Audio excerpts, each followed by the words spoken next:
세상에 이런 기이한 일이 또 있을까요?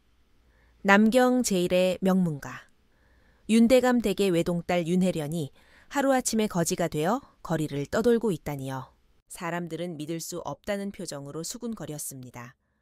아니, 저희가 정말 윤대감의 따님이란 말인가? 그럴 리가 있나? 저 고운 손이며 눈빛을 봐. 아무래도 양반집 규수가 틀림없어. 남경 장안은 온통 그 소문으로 들끓었습니다. 누군가는 혀를 차며 한숨을 내쉬었고 누군가는 비웃으며 술잔을 기울였지요. 그 누구도 알지 못했습니다. 그녀가 거지가 된 진짜 이유를, 그리고 그 아름다운 얼굴 뒤에 감춰진 비밀을. 윤혜련은 윤대감의 외동딸이었습니다. 학문이 깊고 성품이 곱기로 이름난 규수였지요. 그녀가 바느질을 하면 실도 노래를 부르고 실을 읊으면 새들도 날개를 멈추었다고 했습니다. 사대부들이 줄줄이 혼담을 보내왔지만 혜련의 마음엔 오직 부모님뿐이었습니다. 부모님이 건강하신 게 제게 가장 큰 복이옵니다. 그녀는 언제나 고운 미소로 그렇게 말하곤 했습니다. 그날도 마당 가득 유채꽃이 흐드러지게 피어 있었습니다. 바람은 향긋했고 새소리가 정원에 울려 퍼졌지요. 혜련은 붓을 들어 시를 쓰고 있었습니다. 봄볕 아래 꽃은 웃고 사람의 마음도 피어난다. 그때 몸종 연지가 허둥지둥 뛰어들어왔습니다. 아가씨 큰일 났어요.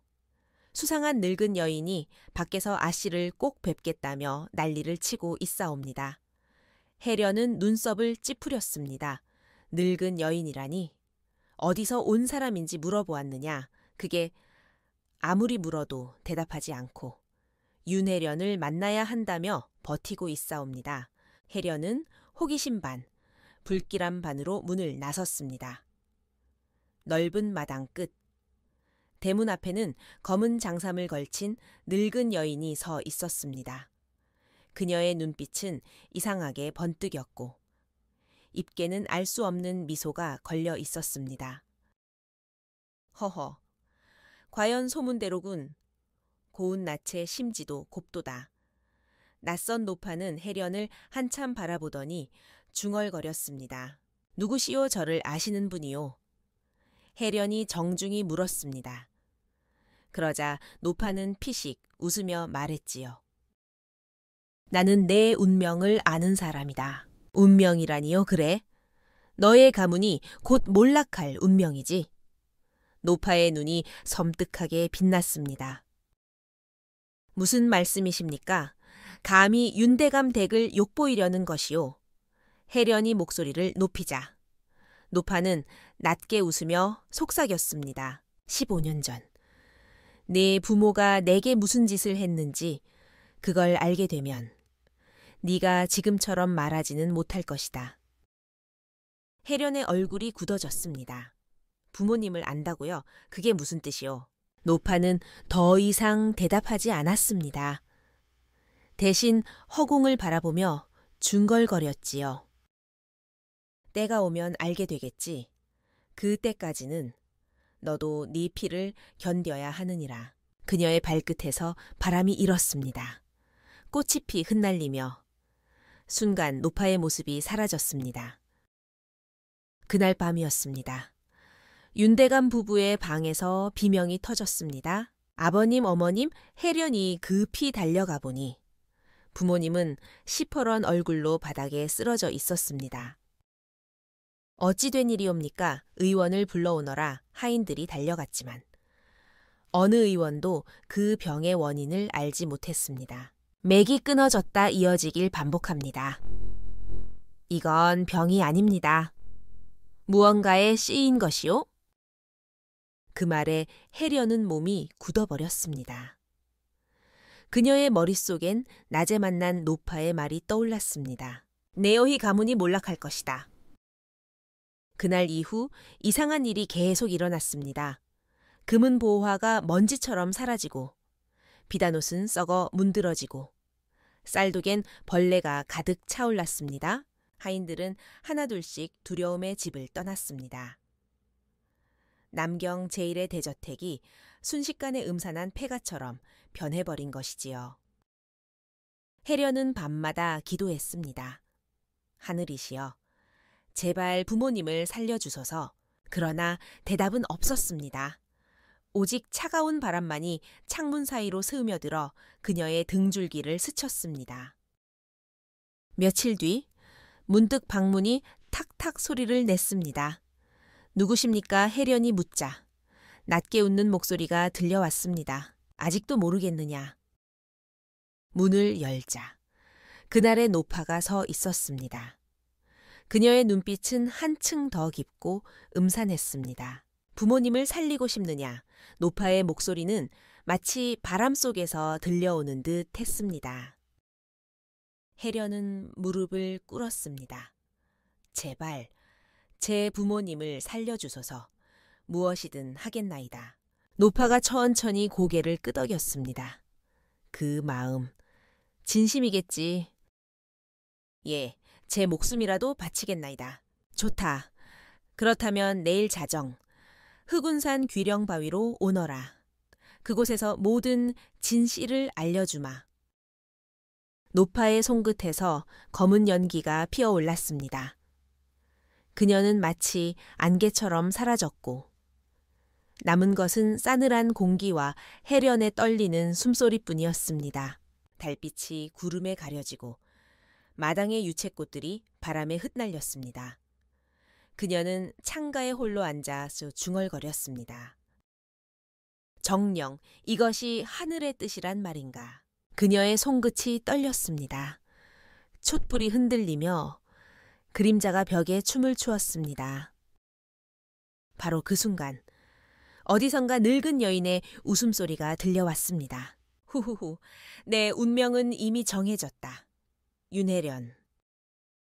해련은 몸을 떨었습니다. 창문을 열었으나 어둠뿐이었습니다. 그녀는 천천히 고개를 들며 밤하늘에 검은 구름을 바라보았습니다. 그리고 결심했습니다. 좋아요. 내일 자정 흑운산으로 가겠어요. 그곳에서 모든 걸 끝내리라. 이것이 바로 윤혜련의 운명이 시작된 밤이었다. 그녀의 발길이 흑운산을 향한 그 순간부터 세상은 이미 되돌릴 수 없는 길로 접어든 것이었다. 흑운산으로 향하던 그날 밤은 유난히도 어두웠습니다. 별빛 하나 보이지 않았고 달빛마저 먹구름 속에 잠겨 있었습니다. 바람은 숨을 죽였고 오직 풀잎들이 서로를 스치는 소리만이 들릴 뿐이었습니다. 윤혜련은 망토 자락을 꼭 움켜쥔 채 떨리는 발걸음으로 산길을 올랐습니다. 그녀의 마음속에는 두려움과 결심이 뒤섞여 있었습니다.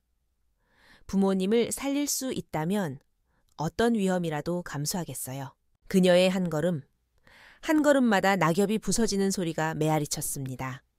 그리고 마침내 안개가 자욱한 흑운산의 정상, 귀령바위에 다다랐습니다. 바위 위에는 희미한 불빛이 깜박이고 있었습니다. 그 불빛은 사람의 숨결처럼 흔들리더니 어느새 매화노인의 형체가 드러났습니다. 왔느냐, 윤혜련.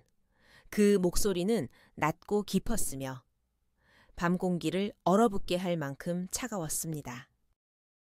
말씀대로 왔습니다.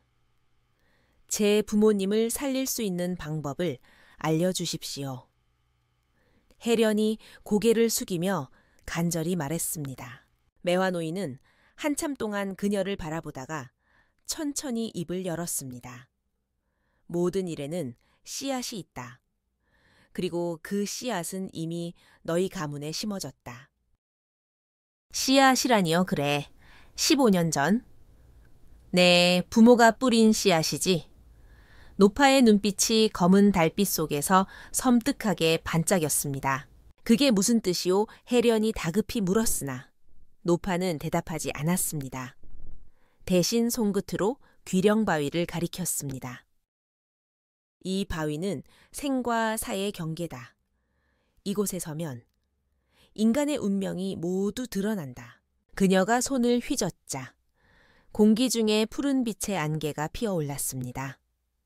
그 안개 속에는 흐릿한 형체들이 나타났습니다. 울부짖는 사람들, 타오르는 불길, 그리고 피 묻은 문패. 이건 무엇입니까? 너희 가문이 쌓은 업보다. 너의 아비. 윤대감은 젊은 시절 한 여인을 버렸지. 그 여인은 그날 눈보라 속에서 죽었고 그녀의 원혼이 아직 이 세상을 떠돌고 있다. 해련은 숨을 삼켰습니다. 그게 사실이란 말입니까? 매화노인은 고개를 끄덕였습니다. 그 여인은 단순한 첩이 아니었다.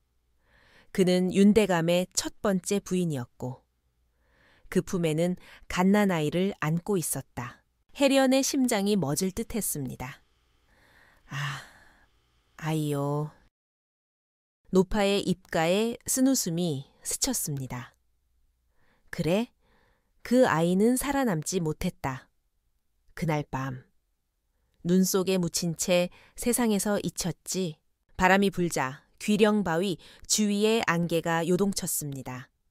그녀의 옷자락이 휘날렸고 해련의 머리카락이 얼굴을 덮었습니다. 그녀는 두 손을 모으며 떨리는 목소리로 물었습니다. 그 모든 죄가 정말로 우리 가문의 잘못입니까? 인연이란 건 피로 맺히는 법. 죄 또한 피를 따라 흐르는 법이다. 매화노인은 손끝으로 해련의 이마를 스쳤습니다. 순간 해련의 눈앞에 검은 그림자가 일렁이더니 마치 누군가의 기억이 흘러들어오는 듯한 환상이 펼쳐졌습니다. 눈보라 속 젊은 여인이 울부짖고 있었습니다. 제발 아이만이라도 살려주세요. 그리고 대문이 닫히는 소리. 뒤돌아서는 남자의 뒷모습. 그 남자의 얼굴이 바로 윤대감이었습니다. 그 아이의 울음은 아직 멈추지 않았다. 매화노인의 목소리가 메아리 쳤습니다. 그래서 그 아이의 원혼은 내 부모를 돌로 만든 것이다. 해련은 눈을 크게 떴습니다. 그럼 부모님이 돌로 변한 것은 그 아이의 저주 때문입니까? 노파는 천천히 고개를 끄덕였습니다. 그렇다. 하지만 그 아이의 원한을 풀 방법이 하나 있지. 제발 알려주세요. 대가가 필요하다. 무엇이든 하겠나이다. 매화노인은 피식 웃었습니다. 그 말 잊지 말거라. 그녀는 해련의 눈앞에 검은 사발 하나를 내밀었습니다. 그 안에는 새까만 물이 고여 있었지요. 이 물은 망혼수 왕훈수이라 한다. 이걸 마시면 네 영혼은 순식간에 변화할 것이다. 해련은 사발을 바라보며 망설였습니다. 변화라니요? 너의 신분, 네 얼굴, 내 이름, 모든 걸 잃게 되겠지. 노파의 목소리는 점점 낮아졌습니다. 그 대신 너의 부모는 살아날 것이다.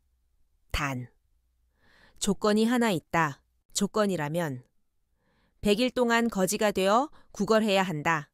단 하루라도 쉬면 네 부모는 즉시 돌로 굳어 죽을 것이다. 해련의 손이 사발 위에서 떨렸습니다. 양반가 규수가 거지가 되라니 그것은 죽음보다 더한 치욕이요. 그녀의 내면에서 두 개의 목소리가 싸웠습니다. 그래도 해야 해. 부모님을 위해서라면. 하지만 네 명예와 이름은 어떻게 할 거냐. 잠시 후 해련은 결심했습니다. 좋아요. 제가 하겠어요. 그녀가 사발을 들어 올려 입술에 대자 차가운 물이 목을 타고 흘러내렸습니다. 그 순간 온몸이 불타오르듯 뜨거워졌습니다. 해련이 비명을 질렀습니다.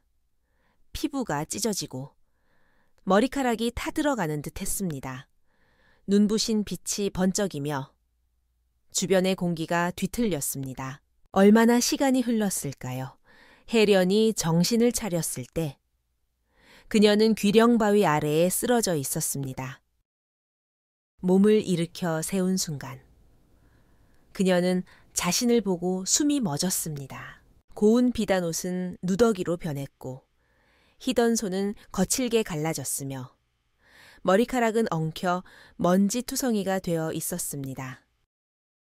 그녀의 얼굴은 이제 더 이상 윤대감의 규수가 아니었습니다. 그저 초라한 거지 하나가 서 있을 뿐이었습니다. 이게 나란 말이요? 혜련은 떨리는 목소리로 중얼거렸습니다. 그때 어디선가 매화 노인의 웃음소리가 들렸습니다. 후후, 이제 시작이다.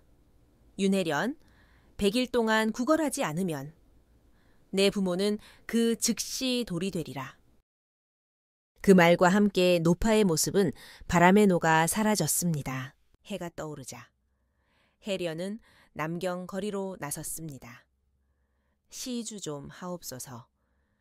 그 한마디가 목구멍까지 차올랐지만 쉽게 나오지 않았습니다. 사람들이 지나가며 수군거렸습니다. 저 거지, 어디서 많이 본 얼굴인데 손이 곱다. 양반 출신이 틀림없지. 혜련은 고개를 숙인 채 걸었습니다. 양반들의 시선은 날카롭고 탐욕스러웠습니다. 그녀는 좁은 골목으로 몸을 숨기며 속삭였습니다. 괜찮아요? 오늘만 버티면 돼. 하지만 그날 밤 집으로 돌아온 그녀는 텅 빈 집안을 바라보며 눈물을 흘렸습니다. 아버님, 어머님, 제발 버텨주세요. 다음 날, 또 그 다음 날, 혜련은 남경의 거리 곳곳을 떠돌았습니다. 다리 밑, 시장골목, 절 앞까지.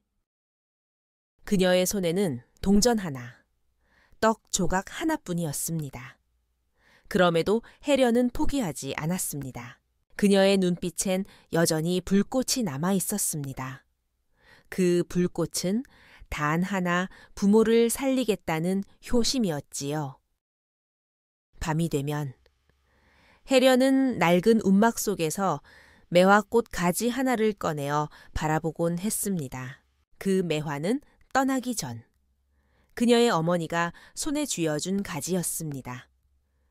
추운 겨울에도 피어나는 꽃이니 혜련이도 어떤 시련에도 꺾이지 말거라. 그 말을 떠올리며 혜련은 속삭였습니다. 어머니, 저 매화꽃처럼 살게요. 그러나 아무도 몰랐습니다. 그녀의 눈물 속에 깃든 고통이 점점 저주의 뿌리로 번지고 있다는 것을. 매화 노인은 멀리서 그녀를 지켜보며 중얼거렸습니다. 그래, 아직은 시작일 뿐이지. 진짜 고통은 이제부터다. 바람이 불자 흑운산의 나무들이 일제히 흔들렸습니다.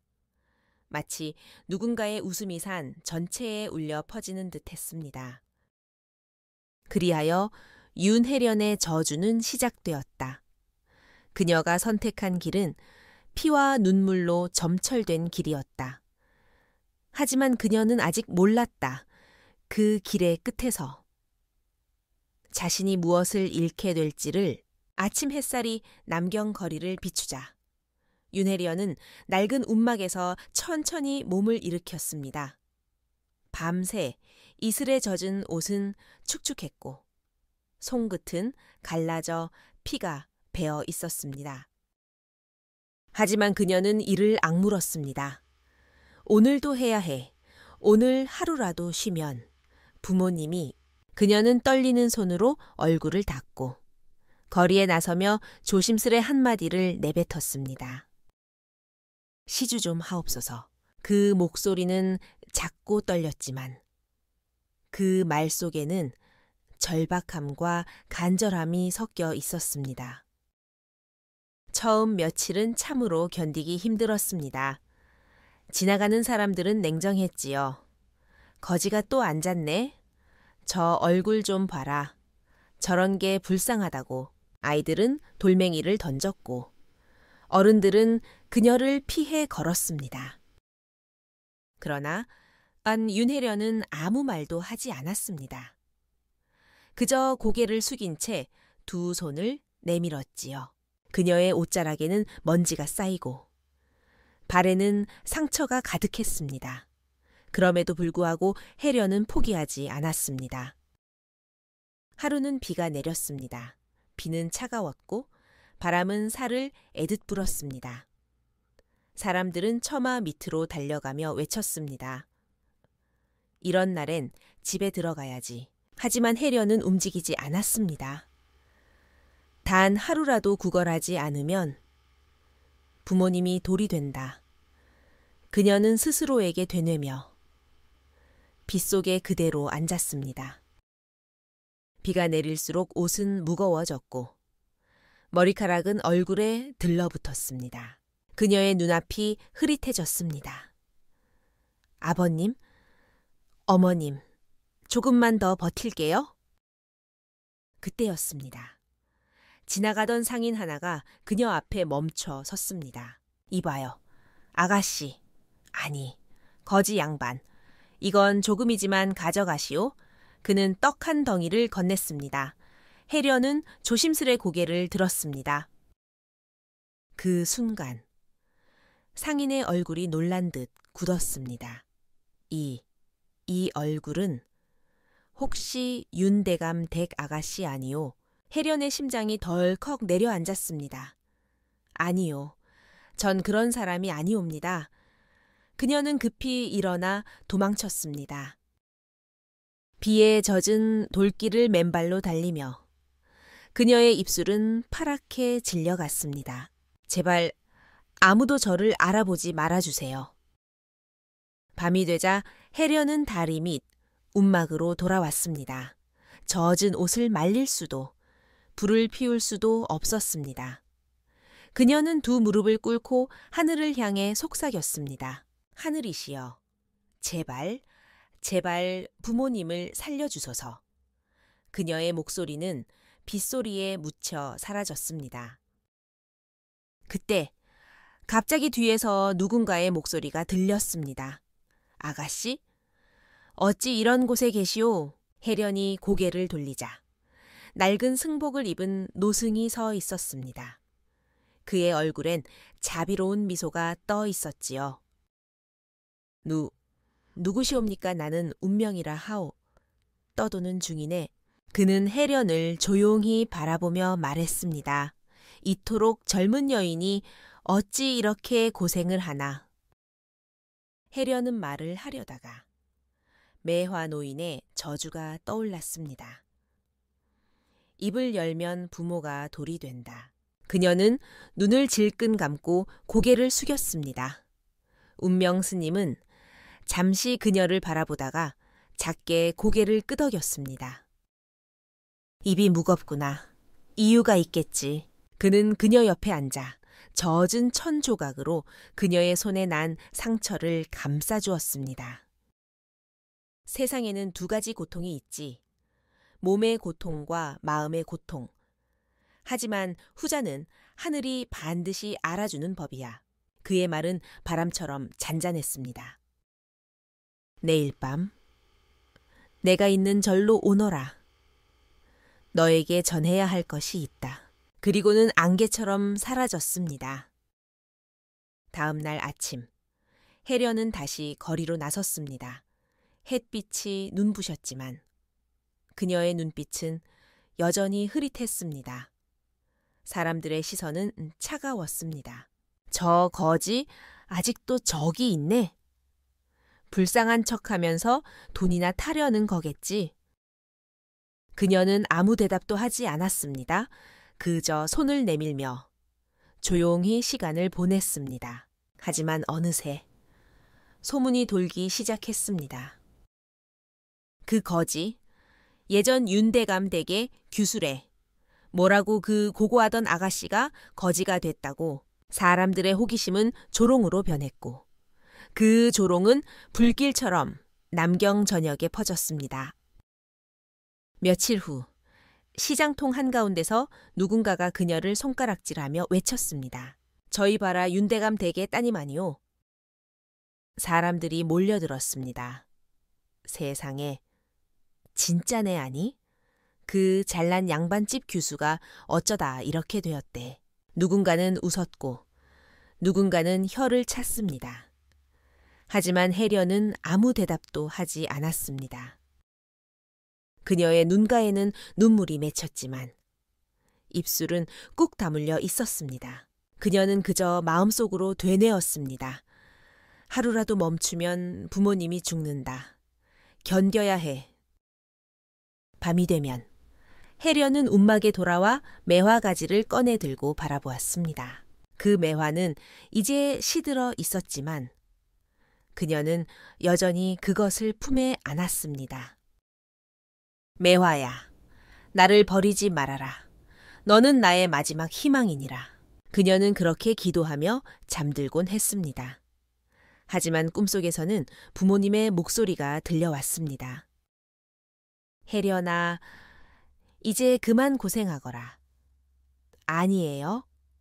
어머님, 전 괜찮아요. 그녀는 눈물 속에서 잠을 깼습니다. 시간은 흘러 어느덧 50일이 지나갔습니다. 몸은 점점 약해졌고 다리는 퉁퉁 부었습니다. 손톱은 부러졌고 발바닥에는 굳은 살이 생겼습니다. 그러나 혜련의 마음은 여전히 굳건했습니다. 남은 날은 단 절반. 이제 포기할 수 없어. 그녀는 다시 시장으로 향했습니다.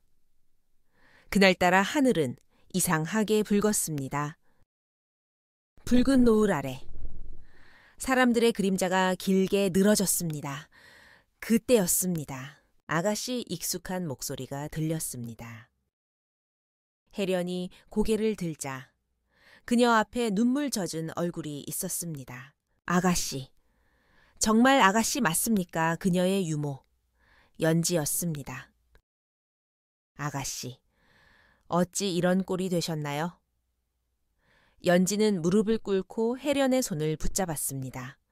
그 고운 얼굴이 이게 무슨 일이에요? 혜련의 눈에서 눈물이 흐르려 했습니다. 하지만 그녀는 입을 다물었습니다. 입을 열면 부모님이 죽는다는 저주가 떠올랐기 때문입니다. 아가씨, 저를 모르시나요? 저예요. 연지예요. 연지는 울먹이며 혜련을 끌어안았습니다.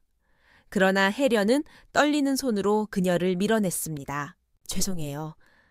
연지, 미안해요. 입 모양만 움직였을 뿐 소리는 내지 않았습니다. 그녀는 급히 자리를 떠났습니다. 뒤에서 연지가 울부짖는 소리가 들렸습니다. 아가씨, 돌아오세요. 그러나 혜련은 멈추지 않았습니다. 그녀의 눈에서는 뜨거운 눈물이 흘러내렸습니다. 그날 밤 혜련은 울음을 멈출 수 없었습니다.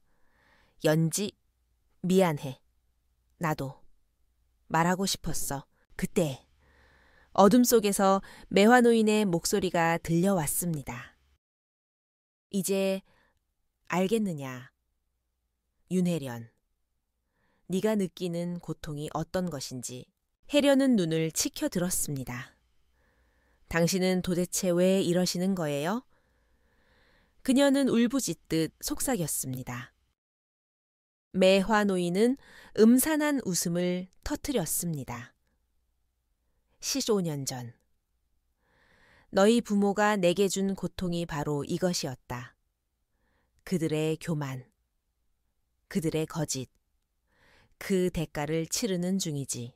그럼 제 부모님을 죽이시겠다는 겁니까? 죽음은 벌이 아니다. 진짜 벌은 살아서 자신이 만든 죄를 보는 것이다. 그녀의 말이 끝나자 공기가 싸늘해졌습니다. 매화노인은 안개처럼 사라졌습니다. 혜련은 매화 가지를 꼭 끌어 안았습니다. 어머니, 아버님, 전 괜찮아요. 저는 반드시 저주를 풀어드릴 거예요. 그녀의 눈동자는 희미한 빛이 일렁였습니다. 그 빛은 고통 속에서도 꺼지지 않는 희망의 불꽃이었습니다. 그날 밤 흑운산 위에서는 바람이 일었고 누군가의 목소리가 들려왔습니다. 효심이란 가장 무거운 업을 녹이는 불이니라. 윤혜련의 길은 아직 끝나지 않았다. 그녀는 여전히 거지의 옷을 입고 있었지만 그 마음만은 누구보다도 고귀했다. 그러나 이 세상은 그런 진심을 알아주지 않았다. 그날 이후로 남경의 거리는 윤혜련의 이름으로 가득 찼습니다. 사람들은 낮에는 그녀를 비웃고 밤에는 그녀의 이야기를 술안주로 삼았습니다. 들었어, 그 윤대감 대액 따님 말이야? 그 고운 규수가 지금 거지가 됐대, 세상에. 아무리 죄를 지었다 해도 이렇게까지 될 줄이야. 소문은 바람보다 빠르게 퍼져 나갔습니다. 그리고 그 소문은 점점 더 기괴하게 변해갔습니다. 밤마다 귀신에게 빙의되어 운다는군. 거지의 눈빛이 사람을 저주한다고 하더라. 그녀 곁을 스친 사람은 며칠 안에 병이 든다지. 그 누구도 그녀의 진심을 보려 하지 않았습니다. 세상은 언제나 그렇게 약한 자를 향해 돌을 던졌습니다. 그날도 해려는 다리 밑에서 구걸을 하고 있었습니다. 비는 오지 않았지만 바람은 싸늘했고 하늘은 잿빛으로 가라앉아 있었습니다. 시주 좀 하옵소서. 그녀의 목소리는 점점 작아졌습니다.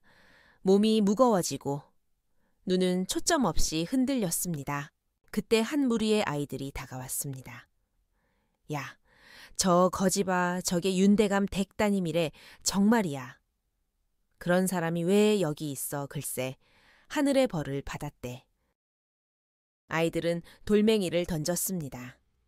하나가 해련의 임에 맞고 피가 흘러내렸습니다. 그녀는 손으로 상처를 막았지만 입을 열지 않았습니다. 그녀의 눈빛에는 오직 한 가지 감정만이 남아 있었습니다. 인내. 그날 밤 해련은 움막 안에서 자신의 얼굴을 물에 비춰보았습니다. 물속의 얼굴은 낯설고 초라했습니다. 하지만 이상하게도 그 속에서 은은한 빛이 피어올랐습니다. 이건 뭐지? 그녀는 손을 뻗었지만 물결이 일면서 빛은 사라졌습니다. 대신 매화의 향기가 희미하게 피어올랐습니다. 그 향기는 달콤하면서도 쓸쓸했고 어디선가 익숙한 목소리가 속삭였습니다. 해련아, 두려워하지 말거라. 그녀는 깜짝 놀라 고개를 들었지만 주변엔 아무도 없었습니다. 어머님, 그녀의 목소리가 바람 속으로 사라졌습니다.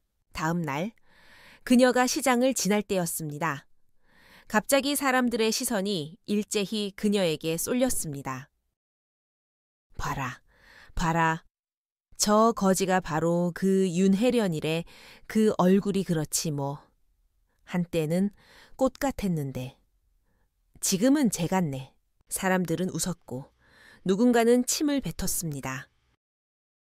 저런 사람은 하늘의 벌을 받아야지. 그 죄값을 치르고 있는 거겠지. 그녀는 고개를 숙였습니다. 눈앞이 흐릿해졌지만 그녀는 그저 두 손을 내밀었습니다. 그 순간 어디선가 들려오는 목소리. 저 여인은 나의 아가씨다. 모두가 고개를 돌렸습니다. 그곳에는 초라한 옷을 입은 여인이 서 있었습니다. 그녀는 해련의 유모, 연지였습니다. 아가씨, 제발 이러지 마세요. 연지는 눈물을 흘리며 해련에게 달려왔습니다. 이게 무슨 짓이에요? 윤대감 댁에 피가 흐르는 분이 이런 꼴을 하고 있다니. 사람들이 술렁였습니다. 정말 윤대감 댁 따님이었어. 그럼 소문이 사실이었단 말인가? 누군가는 비웃었고 누군가는 경멸했습니다. 해련의 입술이 떨렸습니다. 연지, 제발.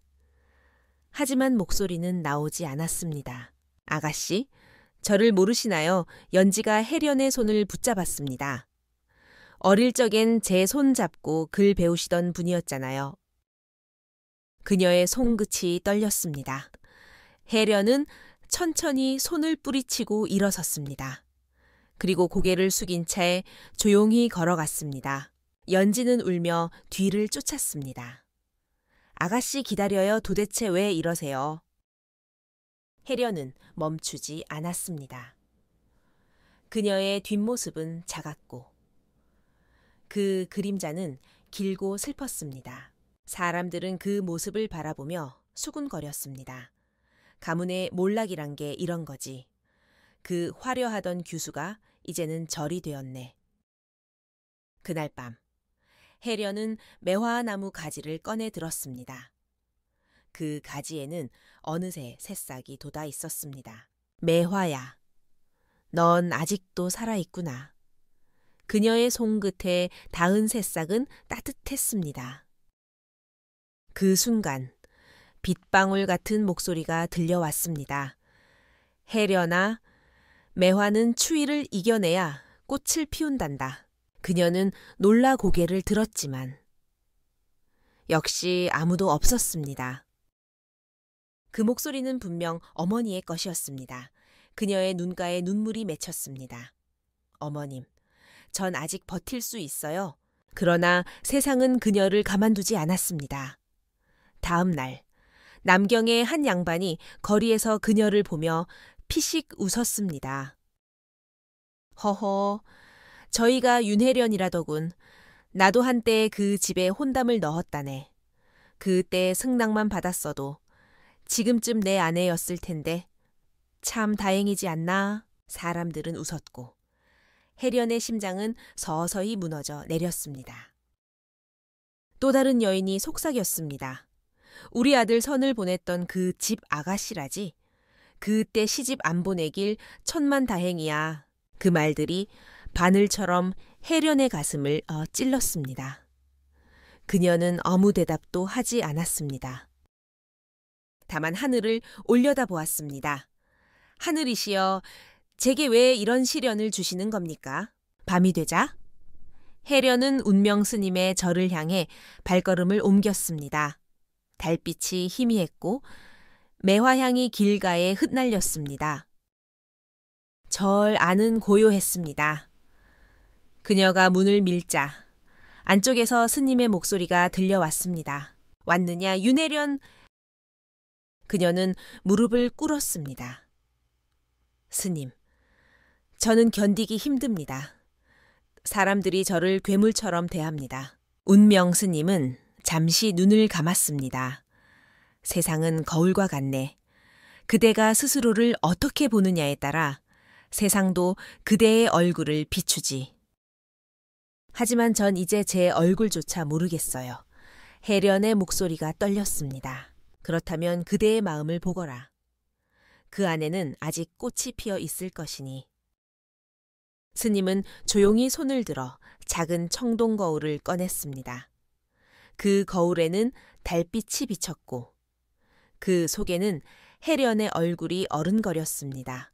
하지만 이상하게도 그 거울 속의 해련은 거지가 아니었습니다. 비단 옷을 입은 고운 여인이 미소를 짓고 있었지요. 해련은 숨을 삼켰습니다. 이건 제 모습이 아니에요. 그렇다. 이건 네 마음속의 모습이다. 스님의 목소리는 낮고 따뜻했습니다. 세상은 너를 비웃을지라도 하늘은 네 마음을 알고 있느니라.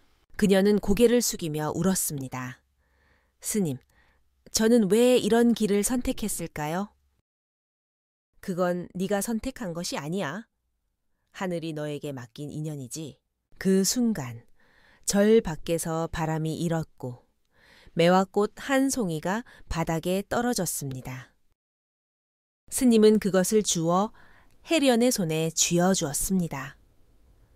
이 매화는 그대의 길을 비출 것이다. 그녀는 매화를 품에 안고 절을 나섰습니다. 하늘엔 달이 떠 있었고 그 빛이 눈물에 젖은 그녀의 얼굴을 감쌌습니다.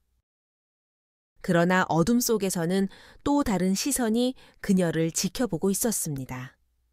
매화 노인이었습니다. 아직도 버티는구나. 윤혜련. 그녀의 목소리는 낮고 서늘했습니다. 하지만 아직 절반도 지나지 않았다. 그녀가 손을 흔들자 흑운산 쪽 하늘에서 번개가 번쩍였습니다. 진짜 절망은 이제부터다. 그 말과 함께 남경 위로 검은 안개가 스멀스멀 내려오기 시작했습니다. 그날 밤 혜련은 잠에서 깨어났습니다. 주변은 낯설게 변해 있었습니다. 모든 것이 희미했고 공기 중에는 냉기와 함께 이상한 속삭임이 들렸습니다. 혜련아, 돌아오거라. 그건 부모님의 목소리 같았습니다. 아버님, 어머님, 그녀는 소리쳤지만 대답은 없었습니다. 대신 바람 사이로 매화꽃이 피 흩날렸습니다. 그 꽃이 피 그녀의 손 위에 내려앉자 순간적으로 따뜻한 빛이 번졌습니다. 그녀의 눈에는 눈물이 고였습니다. 저는 아직 포기하지 않아요. 어떠한 조롱 속에서도 전 부모님을 지킬 거예요. 이 세상은 그녀를 버렸지만 그녀는 세상을 버리지 않았다. 윤혜련의 발걸음은 여전히 무겁고 고단했지만 그 안에는 꺾이지 않는 매화의 혼이 자라고 있었다. 밤하늘은 검게 물들고 달빛은 구름 사이에서 희미하게 떨리고 있었습니다. 윤혜련은 운명스님이 준 매화 가지를 품에 안은 채 산길을 따라 천천히 절로 향했습니다. 그녀의 발밑에서는 낙엽이 바스락거렸고 바람은 마치 누군가의 한숨처럼 길게 울렸습니다. 오늘 밤 스님께서 모든 걸 알려주시겠지. 혜련은 스스로에게 속삭였습니다. 가슴이 뛰었고 손끝이 차가워졌습니다. 절의 문은 살짝 열려 있었습니다. 그 안에는 등불 하나만이 흔들리고 있었지요. 그 등불 앞에 운명 스님이 조용히 앉아 있었습니다. 왔느냐? 혜련. 그의 목소리는 잔잔했지만 어딘가 무겁게 깔려 있었습니다. 스님, 저를 부르셨습니까? 그래. 이제 때가 되었네. 스님은 손을 내밀어 혜련을 앞으로 이끌었습니다. 그 앞에는 둥근 거울 하나가 놓여 있었습니다. 거울의 테두리는 은으로 둘러져 있었고 그 표면에는 안개처럼 희미한 빛이 흐르고 있었습니다. 이것이 혜련이 조심스레 물었습니다. 이 거울은 진영경 첸잉징이라 하네. 과거의 진실을 비추는 거울이지. 과거의 진실이요 그래. 네가 알아야 할 모든 답은 이 안에 있다. 스님은 두 손을 모으고 진언을 읊기 시작했습니다. 그의 입술 사이에서 낮은 주문이 흘러나왔고 거울 속의 빛이 점점 강해지더니 마침내 눈부신 광채로 방 안을 뒤덮었습니다. 혜련의 눈앞에 장면이 펼쳐졌습니다. 15년 전 눈보라가 휘몰아치던 남경의 겨울밤. 찬 바람 속에서 한 여인이 아기를 품고 뛰고 있었습니다. 살려주세요. 제발 제 아이만이라도. 그 여인은 피투성이가 된 채 윤대감의 대문 앞에 무릎을 꿇었습니다. 그때 대문이 열리며 젊은 윤대감이 모습을 드러냈습니다. 그의 옆에는 귀부인 차림의 여인이 서 있었지요. 당장 나가라 감히 우리 집을 더럽히려 하느냐. 그의 목소리는 냉정했습니다. 대감님, 저와의 인연을 잊으셨습니까? 이 아이는? 당신의 자식입니다. 그녀의 목소리는 절규에 가까웠습니다. 그러나 윤대감은 눈 하나 깜빡이지 않았습니다. 만건을 그만두어라. 나는 너 같은 천한 여인을 모른다. 그는 손을 내저으며 문을 닫게 했습니다. 안 돼요. 제발 문을 열어주세요. 이 아이만이라도 살려주세요. 눈보라는 점점 거세졌고 그 여인은 아이를 품에 안은 채 눈 속에 쓰러졌습니다. 거울 속에서 그녀의 입술이 마지막으로 움직였습니다. 해련아, 그녀의 눈에서 눈물이 흘렀고 그 눈물이 눈보라 속에 스며들며 사라졌습니다. 그리고 얼마 후 한 스님이 그 자리를 지나갔습니다. 그는 두 아이가 담요에 쌓여 있는 것을 발견했습니다.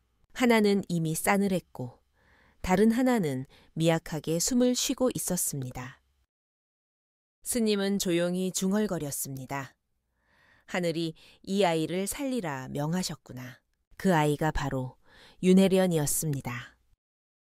거울 속의 장면이 천천히 흐려졌습니다. 혜련은 무릎을 꿇고 눈을 감았습니다. 눈물이 볼을 타고 흘러내렸습니다. 스님, 그 여인이 제 어머니입니까?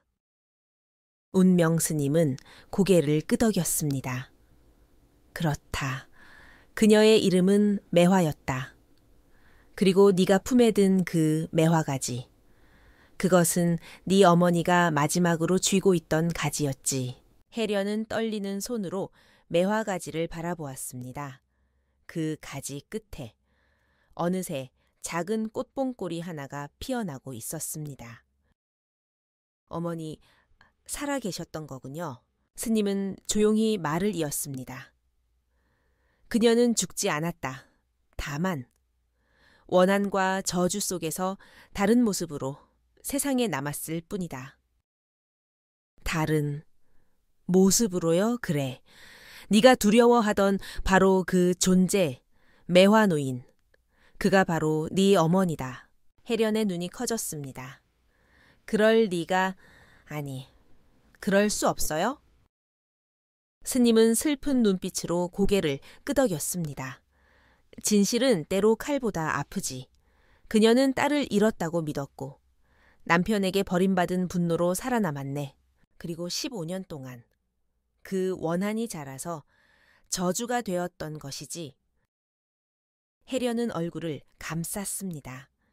그럼 저는 어머니의 저주 속에서 살아온 건가요? 그렇다. 하지만 네가 흘린 눈물과 효심이 그 저주를 서서히 녹이고 있다. 그때였습니다. 거울 속에 또 다른 모습이 비쳤습니다. 그 안에는 매화노인이 있었습니다. 그녀의 얼굴엔 분노와 슬픔이 뒤섞여 있었습니다. 이게 다 그놈 때문이야. 내 아이를 빼앗고 나를 버리고. 노인의 눈에서 검은 연기가 피어올랐습니다. 그 연기가 거울 밖으로 흘러나와 방 안의 공기를 뒤덮었습니다. 혜련은 숨이 막혔습니다. 스님, 이건 뭐죠? 운명 스님은 눈을 감고 염주를 돌렸습니다. 그녀의 원혼이 깨어나는 중이다. 거울을 통해 네 마음을 시험하려는 거야. 시험이요, 그래. 네가 진심으로 그녀를 용서할 수 있는가? 그것이 저주를 풀 마지막 관문이네. 거울 속에서 매화노인이 울부짖었습니다. 내가 용서받을 수 있다고 생각하느냐? 그녀의 손이 거울 속에서 튀어나와 혜련의 어깨를 움켜쥐었습니다. 너는 나의 딸이지만 동시에 그 자의 피를 이은 자다. 혜련은 고통스러워 비명을 질렀습니다. 어머니, 제발 멈추세요. 저는 어머니를 미워하지 않아요. 그녀의 눈에서 눈물이 떨어져 거울 위에 닿는 순간 빛이 퍼지며 매화노인의 손이 천천히 풀렸습니다. 거짓말, 네가 나를 불쌍히 여긴다고 아니요. 어머니, 불쌍히 여긴 게 아니라 사랑합니다. 그 한마디에 거울 속의 노파가 멈췄습니다. 그녀의 눈빛이 서서히 부드러워졌습니다. 사랑이라니. 운명 스님이 조용히 속삭였습니다. 효심은 모든 원한을 녹이는 불이네. 지금 네 말이. 그녀의 한을 흔들었어. 그 순간 거울 속의 장면이 바뀌었습니다. 눈보라 속의 매화가 다시 피어나고 있었습니다. 하얀 꽃잎들이 날리며 그 가운데에 젊은 여인이 미소를 지었습니다. 혜련아, 그 목소리는 따뜻했습니다. 이제야 네 얼굴을 보게 되는구나. 혜련은 눈물을 흘리며 손을 내밀었습니다. 어머니, 이제 그만 아파하세요. 이제 우리 함께 행복해질 수 있어요. 그러나 그 순간 거울이 요동치며 금이 가기 시작했습니다. 스님이 급히 외쳤습니다. 아직이내 원한이 완전히 사라지지 않았어. 거울 속의 젊은 여인이 절규했습니다. 혜련아, 조심해. 너의 아비가 아직 참회하지 않았어. 그러자 천둥이 울리고 거울이 산산이 부서졌습니다. 그 안에서 검은 안개가 솟구쳐 올라 하늘을 뒤덮었습니다. 혜련은 귀를 막았습니다. 스님, 이게 뭐죠? 운명 스님이 낮게 대답했습니다. 이건 남은 저주의 조각이다. 그 조각이 네 아비의 영혼을 찾아갈 것이다. 바람이 거세게 불었습니다. 등불이 꺼지고 절 아는 어둠에 잠겼습니다. 그때 혜련의 손에 들린 매화가 은은한 빛을 냈습니다. 그 빛이 공중으로 떠올라 검은 안개를 밀어냈습니다. 스님은 놀란 눈으로 그녀를 보았습니다. 혜련아, 너의 효심이 매화를 되살렸구나. 그녀의 손끝에서 피어난 매화꽃은 하나둘 하늘로 떠올랐습니다. 그 꽃잎들이 흑운산의 어둠을 걷어내고 남경 위로 희미한 빛을 내뿜었습니다. 모든 것이 잠잠해졌을 때 혜련은 무릎을 꿇고 거울에 조각을 바라보았습니다. 그 조각 속에는 젊은 윤대감의 얼굴이 비쳤습니다. 그는 슬픔에 젖은 눈으로 속삭였습니다. 혜련아, 아비가 잘못했구나. 혜련은 고개를 숙이며 눈을 감았습니다. 아버님, 이제 진실을 마주하셔야 해요. 저주의 씨앗은 바로 그날 아버님 손에서 심어진 것이니까요. 스님은 조용히 고개를 끄덕였습니다. 이제 남은 것은 한 가지뿐이다. 그대의 아비가 스스로 무릎 꿇고 참회하는 것. 그때 저주는 완전히 사라질 것이다. 혜련은 매화가지를 품에 안았습니다. 꽃잎이 바람에 흩날리며 속삭였습니다. 진실은 아프지만 사랑은 그보다 강하니라. 그녀는 결심했습니다. 좋아요. 스님, 이제 아버님께 모든 진실을 보여드릴게요. 운명 스님은 고개를 끄덕이며 말했습니다. 그 길은 쉽지 않다. 하지만 네가 걸어온 길보다 어려운 길은 없을 것이다. 그리하여 윤혜련은 마지막 길을 향해 나아갔다. 진실의 빛이 어둠을 뚫고 드러난 그날. 그녀는 더 이상 거지가 아니었다. 그녀는 진실의 딸, 그리고 용서의 꽃이었다. 저를 떠난 윤혜련의 발걸음은 무거웠습니다. 산을 내려올수록 달빛은 점점 흐려졌고 바람에는 서늘한 냄새가 섞여 있었습니다. 그녀는 품 안의 매화가지를 꼭 쥐고 속삭였습니다. 이제 모든 진실을 아버님께 전해야 해요. 그리고 어머니를 반드시 구해드리겠어요. 그녀의 손끝에서 희미한 빛이 번졌습니다. 마치 매화가 대답이라도 하듯 가지 끝에 꽃봉고리가 살짝 흔들렸습니다. 남경의 대저택은 이미 폐허가 되어 있었습니다. 윤대감의 집은 잡초로 뒤덮였고 한때 황금빛이던 문패는 녹이 슬어 있었습니다. 혜련이 문을 밀자 삐걱 소리와 함께 먼지가 일었습니다. 아버님, 어머님, 그녀는 떨리는 목소리로 부르며 안으로 들어갔습니다. 방 안에는 돌처럼 굳은 두 사람이 있었습니다. 윤대감 부부 그들의 얼굴은 고통에 뒤틀려 있었고 눈동자는 두려움이 그대로 남아 있었습니다. 혜련은 그 앞에 무릎을 꿇었습니다. 이제야 진실을 알았어요.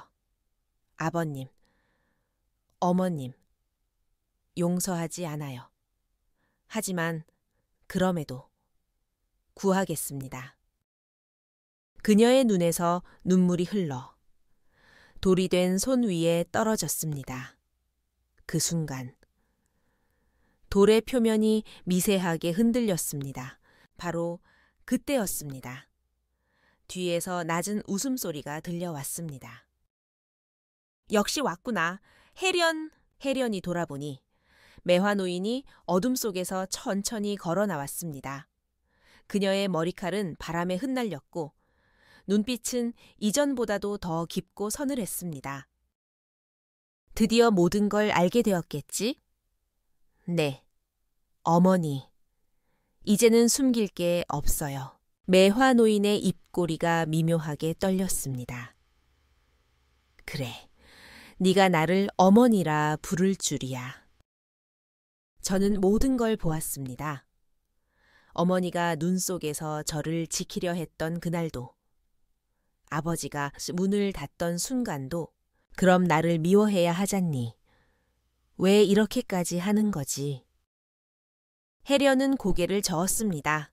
미움으로는 아무것도 바뀌지 않아요. 저는 어머니를 사랑하니까요. 잠시 침묵이 흘렀습니다. 매화 노인의 얼굴이 미세하게 일그러졌습니다. 그녀의 손끝이 떨리더니 눈가에서 눈물이 한 방울 떨어졌습니다. 사랑이라. 그 말. 너무 오래 들을 수 없었구나. 그녀는 손을 내밀어 혜련의 뺨을 스쳤습니다. 차가운 손끝이었지만 그 안에는 미묘한 온기가 섞여 있었습니다. 그런데 혜련아, 너의 아비는 여전히 자신이 저지른 죄를 인정하지 않는다. 그의 영혼은 아직도 교만에 묶여 있지. 혜련이 고개를 돌리자 돌이 된 윤대감의 눈에서 희미한 그림자가 피어 올랐습니다. 스님께서 말씀하셨죠. 진정한 참회 없이는 저주가 풀리지 않는다고. 그래, 이제 그를 깨워야 한다. 매화 노인의 목소리가 깊어졌습니다. 하지만 그 대가가 필요하지? 혜련의 눈빛이 흔들렸습니다. 대가라니요. 누군가의 생명을 나누는 것. 그것이 저주를 푸는 유일한 방법이야. 매화 노인은 천천히 손을 들어 공중에 매화꽃 하나를 피워냈습니다. 그 꽃잎은 순백이었으나 중심에는 검은 점이 박혀 있었습니다. 이건 생명의 꽃. 한쪽은 빛, 한쪽은 어둠. 누군가의 생명을 덜어 다른 생명에게 주면 한쪽은 살아나고 한쪽은 시들지. 혜련은 눈을 감았습니다. 그럼 제 생명의 절반을 부모님께 드리면 되겠네요. 매화 노인이 놀란 듯 그녀를 바라보았습니다. 너, 그게 어떤 의미인지 알기나 하니? 예, 제 수명이 절반으로 줄고 평생 병약하게 살아가겠죠. 그래도 괜찮아요. 부모님을 살릴 수 있다면. 매화 노인은 고개를 저었습니다. 안 된다. 난 이제야 딸을 되찾았는데 너를 또 잃을 순 없어. 어머니, 혜련은 그 손을 붙잡았습니다. 이건 제 길이에요. 어머니께서 원한으로 살아온 세월을 이제 끝내야 해요. 우리 모두의 저주를 끊는 방법은 이것뿐이에요. 그녀의 눈빛은 단단했습니다. 매화 노인은 한동안 아무 말도 하지 못했습니다. 그리고 마침내 고개를 끄덕였습니다. 그래, 네가 원한다면 나도 함께하마. 너 혼자 이 고통을 짊어지게 두지 않겠다. 그 순간 방 안이 흔들리며 운명 스님의 목소리가 들려왔습니다. 두 사람 모두 각오가 되었는가 그의 모습이 빛 속에서 나타났습니다. 그 주변엔 매화꽃이 피 수없이 흩날렸습니다.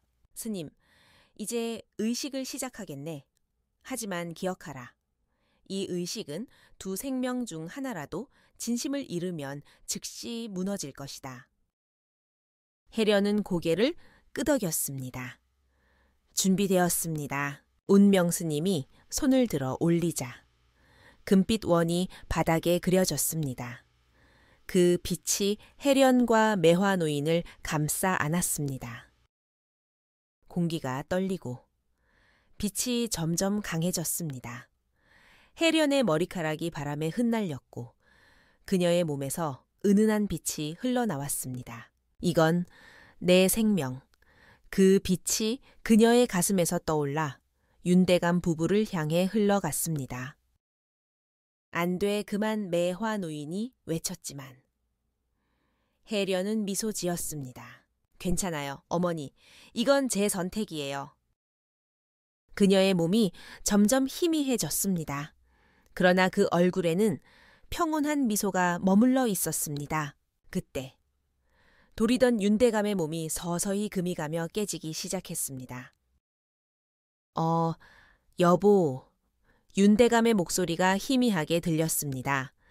그의 눈이 천천히 열렸습니다. 그 앞에는 눈물로 젖은 해련의 얼굴이 있었습니다. 해련아, 아버님. 윤대감은 떨리는 손으로 그녀를 잡으려 했지만 그녀의 손은 이미 빛으로 변해가고 있었습니다. 내가 잘못했구나. 그날 그 여인을 버리지 말았어야 했는데. 그의 목소리가 떨렸습니다. 명예와 체면이 뭐라고? 그토록 어리석었을까. 윤대감은 무릎을 꿇고 통곡했습니다. 하늘이시여, 저를 용서하소서. 그 순간 매화 노인이 조용히 다가와 그의 어깨에 손을 얹었습니다. 용서해요. 대감. 윤대감이 고개를 들었습니다. 그 앞에는 젊은 시절의 그녀 매화의 영혼이 서 있었습니다. 나는 오래전 당신을 미워했지만 이제 그 미움도 다 사라졌어요. 그녀의 얼굴에 눈물이 흘렀습니다. 우리 아이가 대신 용서를 가르쳐 주었지요. 그 말과 함께 그녀의 몸이 빛으로 변했습니다. 그 빛이 해련을 감쌌고 윤대감 부부를 감싸 안았습니다. 방 안이 눈부신 빛으로 가득 찼습니다. 운명 스님의 목소리가 울려 퍼졌습니다. 효심이 하늘을 움직였구나. 이제 저주는 풀렸다. 그 빛이 서서히 사라지자 윤대감 부부는 서로를 껴안고 울고 있었습니다. 그러나 그들의 앞에는 이미 힘없이 쓰러진 해련의 몸이 있었습니다. 해련아, 우리 딸아. 윤대감이 그녀를 품에 안았습니다. 그녀의 얼굴은 창백했지만 입계는 고요한 미소가 남아 있었습니다. 아버님, 어머님, 이제 행복하세요. 그녀의 마지막 말은 바람처럼 사라졌습니다. 운명 스님이 조용히 손을 내밀었습니다. 걱정 말게. 이 아이는 완전히 사라지지 않을 걸세. 그의 손끝에서 은은한 빛이 피어올랐습니다. 그 빛이 해련의 몸을 감싸며 천천히 매화꽃으로 변했습니다. 한 송이 매화가 피어 방 안에 향기를 가득 채웠습니다. 이 꽃은 그녀의 영혼이다. 하늘이 그녀의 효심을 기려 남긴 증표지. 윤대감 부부는 그 꽃을 품에 안고 조용히 울었습니다. 달빛이 다시 떠오르고 매화꽃 향기가 바람을 타고 남경에 퍼졌습니다. 사람들은 다음 날 아침 기이한 장면을 목격했습니다. 폐허였던 윤대감의 집에서 하얀 매화가 만발해 있었던 것입니다. 누군가는 속삭였습니다. 아, 저건 효녀의 혼이 피운 꽃이야. 그리하여 윤혜련은 육신을 버리고 빛이 되었다. 그녀의 효심은 하늘에 닿았고 그 사랑은 저주를 녹였다. 매화는 다시 피었고 세상은 그녀를 기억했다. 남경의 새벽은 고요했습니다. 밤새 내리던 비가 그치고 공기에는 매화 향기가 은은하게 스며 있었습니다. 폐허였던 윤대감의 집 앞마당에는 하얀 매화꽃이 한가득 피어 있었습니다. 사람들은 속삭였습니다. 효녀의 영혼이 꽃으로 돌아왔다더군. 윤대감은 조용히 마당을 걸었습니다. 손에는 작은 매화 가지 하나가 쥐어져 있었습니다. 그 가지 끝에는 아직 시들지 않은 꽃 한 송이가 피어 있었습니다. 그는 무릎을 꿇었습니다. 혜련아? 네가 없으면 나는 살아도 산 게 아니구나. 눈물이 매화 위로 떨어졌습니다. 그때 바람이 살짝 불며 꽃잎이 흔들렸습니다. 그 속에서 낮은 목소리가 들려왔습니다. 아버님, 울지 마세요. 윤대감은 놀라 고개를 들었습니다. 주변엔 아무도 없었습니다. 하지만 매화꽃이 부드럽게 빛나고 있었습니다. 그는 손을 떨며 꽃을 품에 안았습니다. 혜련아, 내 목소리를 들었구나.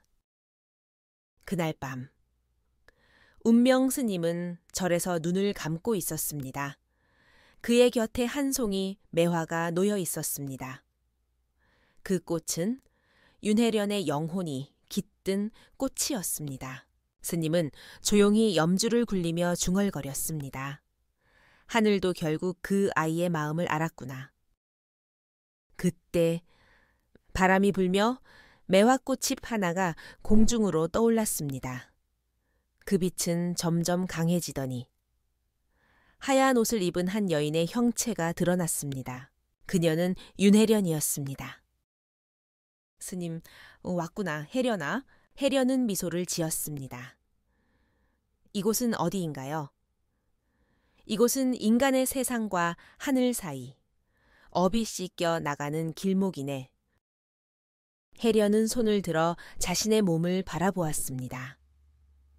몸이 투명하게 빛나고 있었습니다. 바람이 불 때마다 그녀의 옷자락이 별빛처럼 흩어졌습니다. 전 이제 죽은 건가요? 죽음이라기보다 다른 생명으로 옮겨온 것이지. 운명 스님은 조용히 말했다. 그대의 몸은 이미 매화가 되었고 그 향기는 부모의 곁에 머물고 있네.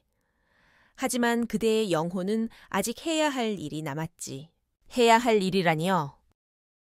스님은 그녀를 바라보며 천천히 말했다. 그대의 어머니. 매화 노인의 혼은 아직 완전히 씻기지 않았다. 그녀는 자신을 용서하지 못하고 있지. 그 순간 바람 속에서 낮은 울음소리가 들려왔습니다. 혜련아? 혜련이 고개를 돌리자 멀리 안개 속에서 매화 노인이 나타났습니다.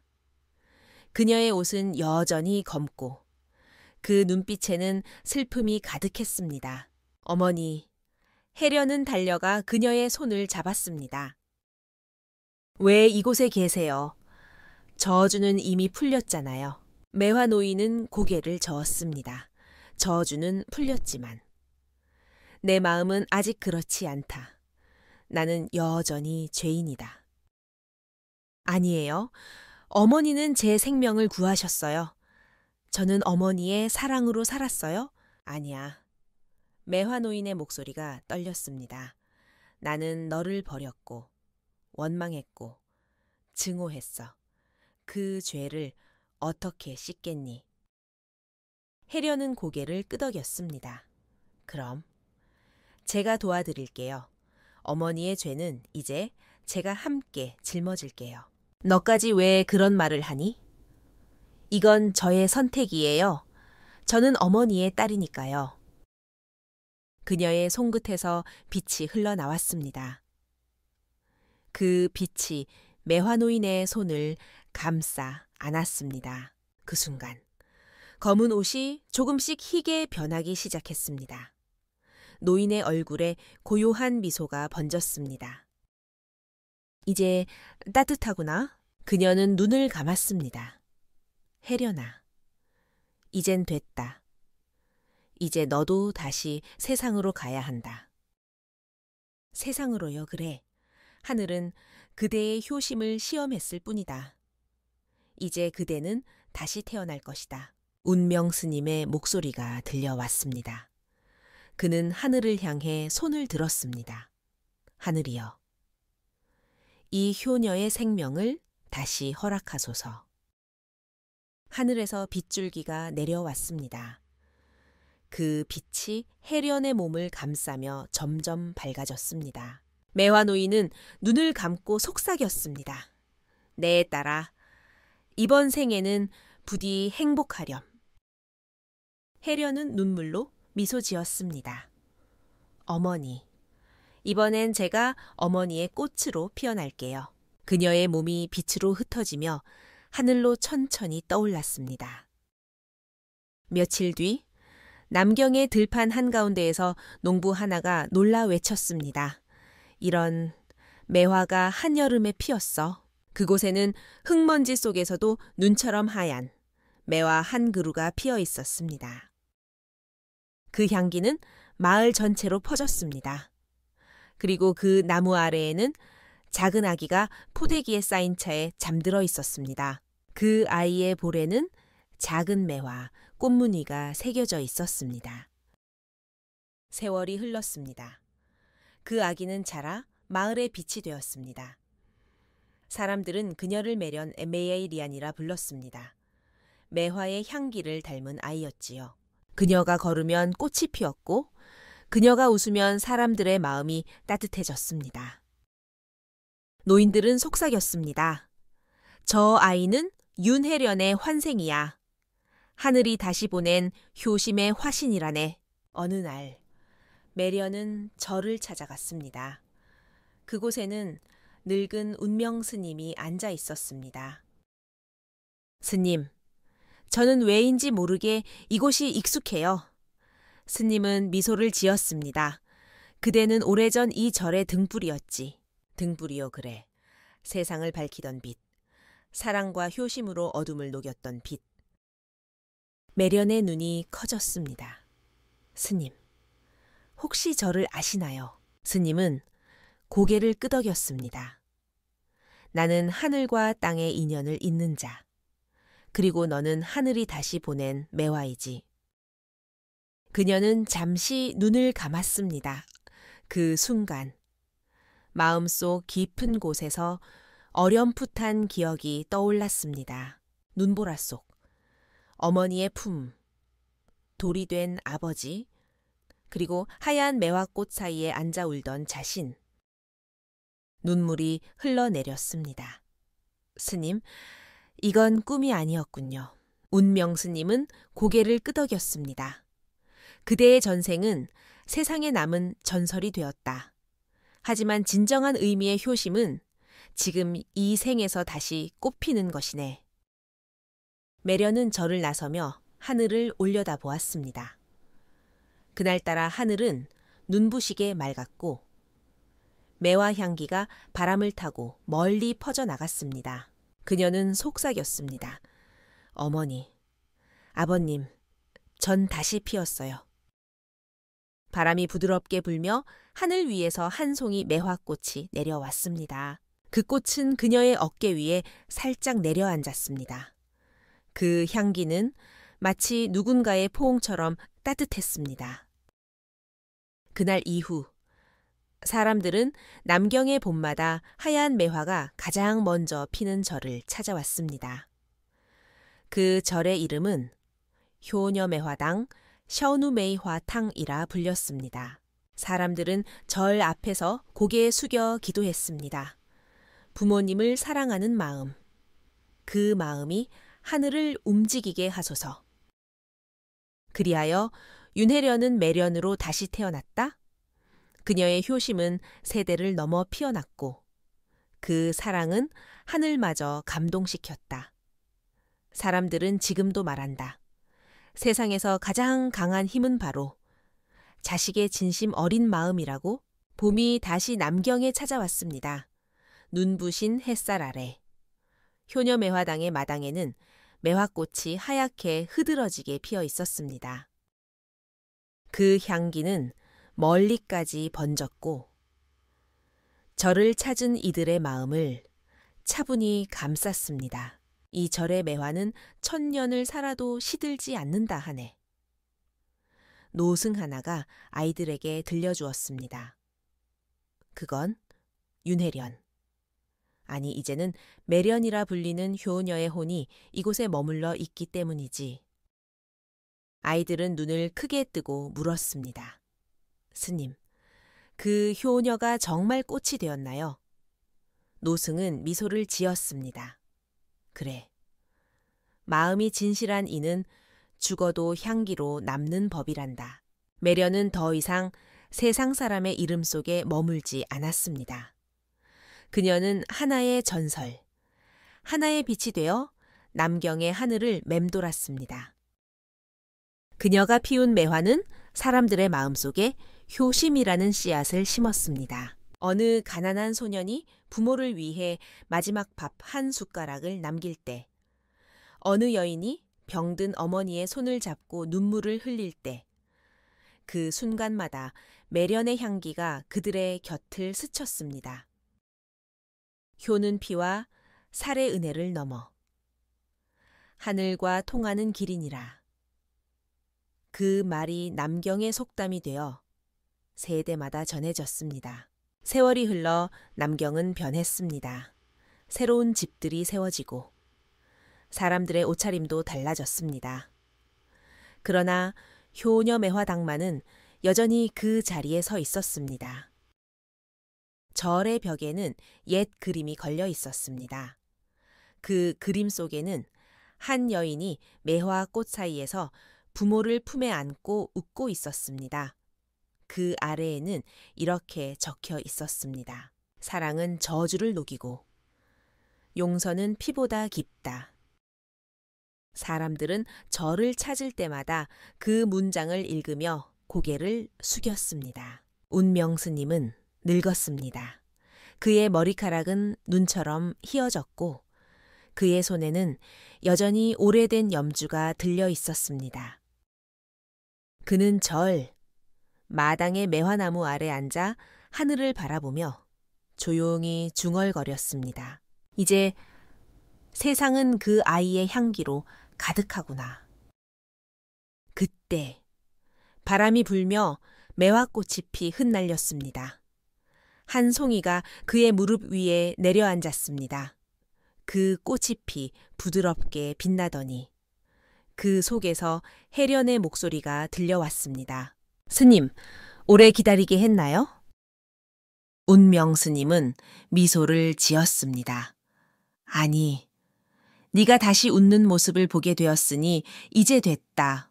하늘에는 구름 한 점 없었고 햇살은 따뜻하게 세상을 덮고 있었습니다. 운명스님은 눈을 감으며 조용히 말했다. 사람들은 늘 묻는다. 왜 하늘은 착한 사람에게 고통을 주는가? 왜 사랑은 언제나 시련을 동반하는가? 그는 잠시 숨을 고르고 말을 이었습니다. 그러나 고통이 없으면 깨달음도 없고 사랑이 없으면 세상은 공허하네. 혜련의 길은 눈물로 시작되었지만 결국 하늘의 웃음으로 끝났지. 그는 고개를 들어 매화나무를 바라보았습니다. 꽃잎 사이로 빗무리가 번지고 있었습니다. 그 무렵 남경의 한 아이가 저를 찾았습니다. 그녀는 매련의 환생으로 불리던 소녀였습니다. 이제는 스스로 이름을 윤하린이라 불렀지요. 그녀는 절에 들어서자마자 매화나무 아래에 무릎을 꿇었습니다. 스님, 저는 매번 이 향기를 맡으면 마음이 편해요. 마치 누군가가 제 손을 잡아주는 것 같아요. 운명스님은 미소를 지었습니다. 그건 그대의 영혼이 기억하고 있기 때문이지. 기억이라니요. 하늘과 땅은 돌고 도는 법. 사랑은 결코 사라지지 않는다. 그는 손을 들어 매화꽃 하나를 따서 할인의 손에 쥐어주었습니다.